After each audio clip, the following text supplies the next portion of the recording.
Hi, boys and girls. Okay, today we are going to put our pumpkins together, right? We painted our sky paper.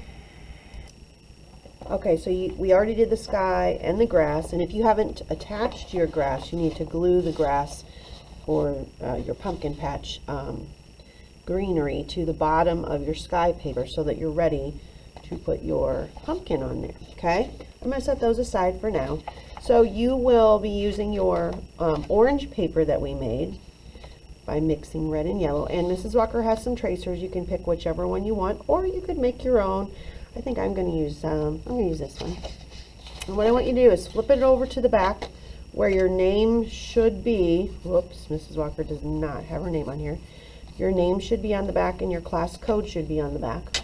Okay, and you're going to take your tracer, put it on the back side, and use it to create that shape for a pumpkin. So take your pencil, you're going to hold it really still and just take your pencil and run it along the outside.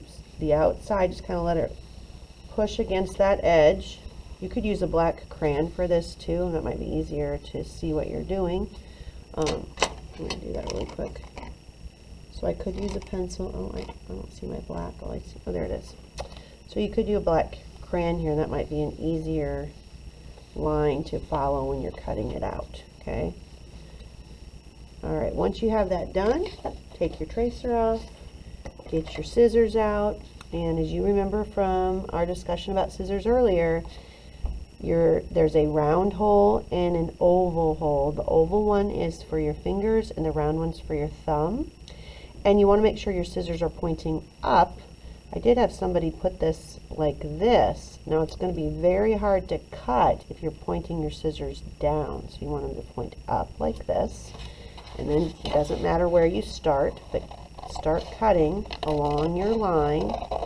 And use your helper hand, the one that's holding the paper, to turn the paper. So your scissors, they should never really have to turn. I shouldn't be like turning my scissor hand.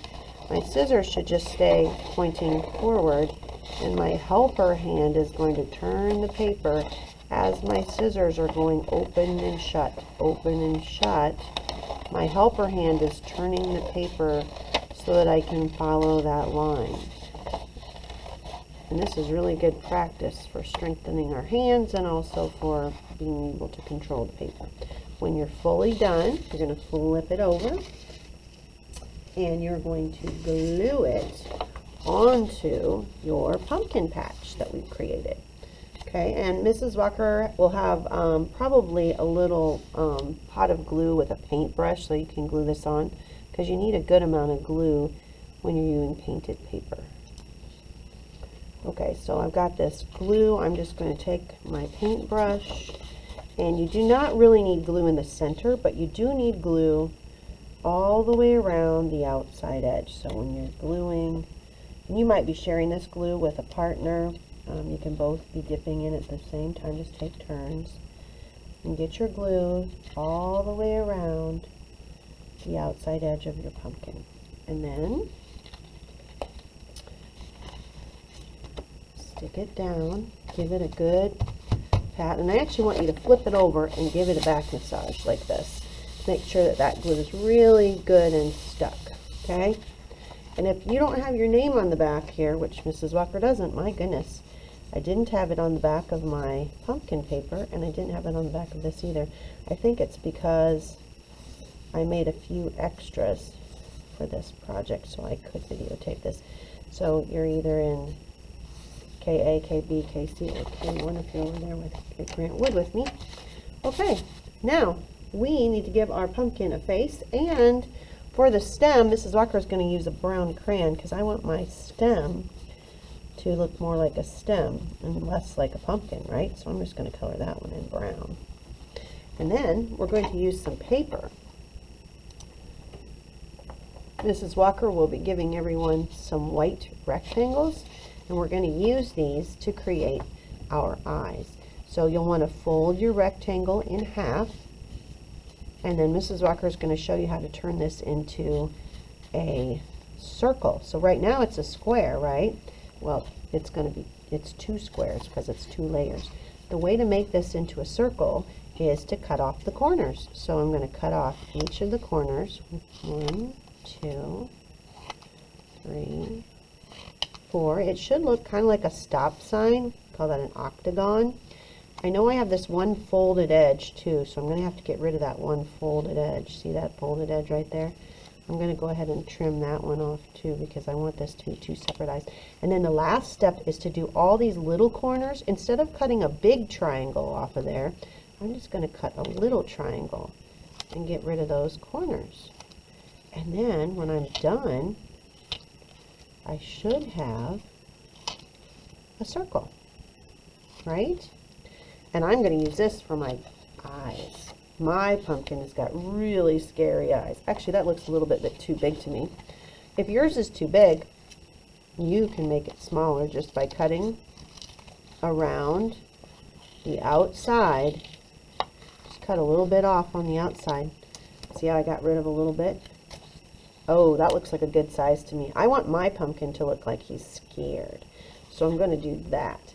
And then you get to decide, do you want your pumpkin to be looking up or down or around? So I'm going to put, I could put the eyes, I'm going to do them right here. I could put my eyes looking up, right? I could have them looking straight up at the sky. If I put the dots up at the top, he's looking up, right? If I want him to look down, I would just turn those dots so he's looking down. If I want him to look over there, I would just make my dots looking that way.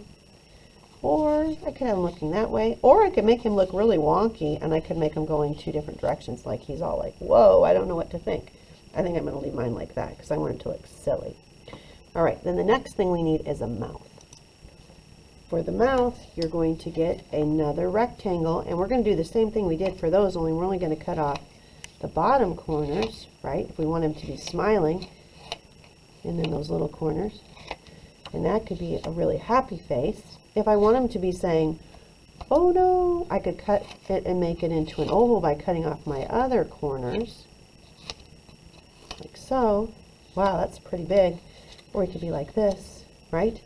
Maybe I could make it even just a little bit smaller so that it will fit. I'm going to cut off a little bit of this end. And make him going, ah.